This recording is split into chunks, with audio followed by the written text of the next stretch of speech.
Magandang araw mga ka-construct. Dagdag kaalaman po sa mga baguhan na pintor. Ang ipapakita kong ito sa inyo, yung pagpipintura ng bakal, pagpa-primer mga ka-construct.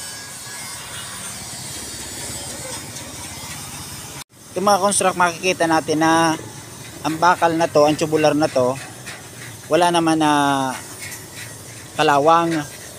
Ito mga construct, umangat dito yung primer na pintura. Ito mga construct. Ito. Mayroon siyang portion na may mga kalawang na, pero hindi lahat mga construct. Kaya ang ginagawa natin mga construct, binabakbak para may primer uli. Ito mga construct, nangyayari ang ganito sa dahilan sa hindi tamang preparasyon sa pagpipintura. Kaya umaangat. Kasi karamihan mga construct, makikita natin pag umaangat ang pintura, lalo na sa bakal, may kalawang sa ilalim yan mga construct, kaya lumulubo. Pero ito mga construct, iba ito ang makikita ninyo. Wala itong kalawang, pero umangat yung pintura. Bakit kaya mga construct nangyayari ang ganito? Ito mga construct, ang base sa aking karanasan, umangat ang pinturang ito mga construct dahil sa nung bago pa ang bakal na to, medyo may langis ito. Hindi siguro ito mga construct na punasan, na hugasan ng paint thinner o kaya kung anong panghugas nito. Hindi na punasan, kaya nung pininturahan siya, ipinatong lang doon sa langis. Kaya hindi kumapit yung primer. Kahit epoxy primer man mga construct ang ginamit natin, hindi pa rin siya kumapit. Kaya ito yung nangyari.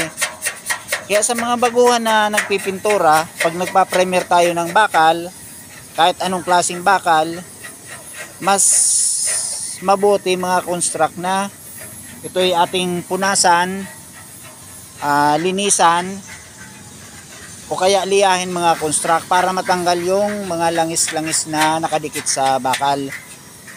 Para kumapit yung ating primer at pintura.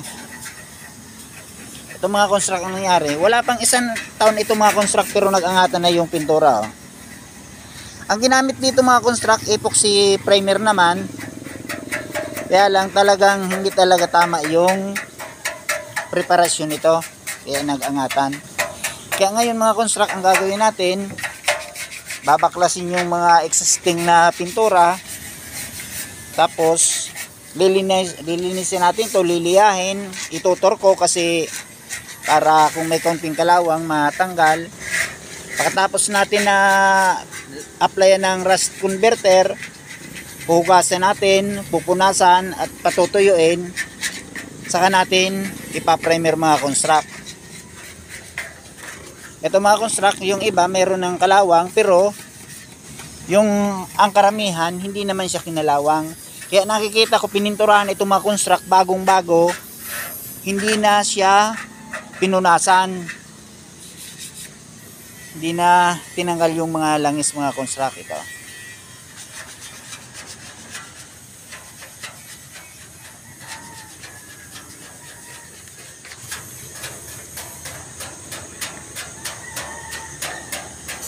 Ito mga construct, ginawa natin ito para madaling tanggalin yung mga pinturang kumapit. Ginamitan natin ng paint remover ito mga construct.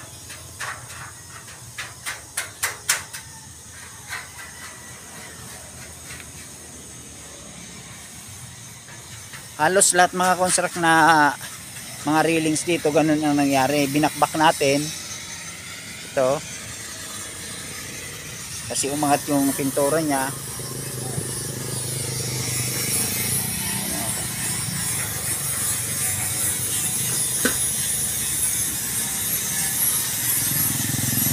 Kailangan mga construct tanggalin yung mga itong pintura para maisaayos natin mga construct ang pagpa-primer.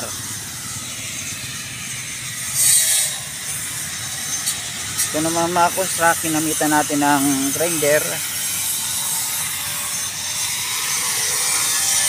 saka flap disc mga construct para malinis mga construct yung mga umangat na pintura.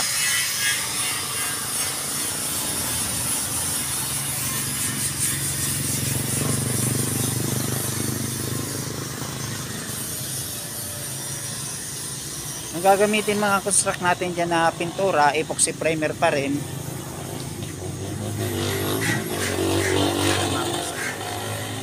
Mga ka-construct, kung may natutunan kayo sa mga ina-upload kong video, yung mga hindi pa po nag-subscribe, paki-subscribe na rin. At saka paki-click na rin po ang notification bell para updated po kayo sa aking mga video. Maraming salamat po at God bless.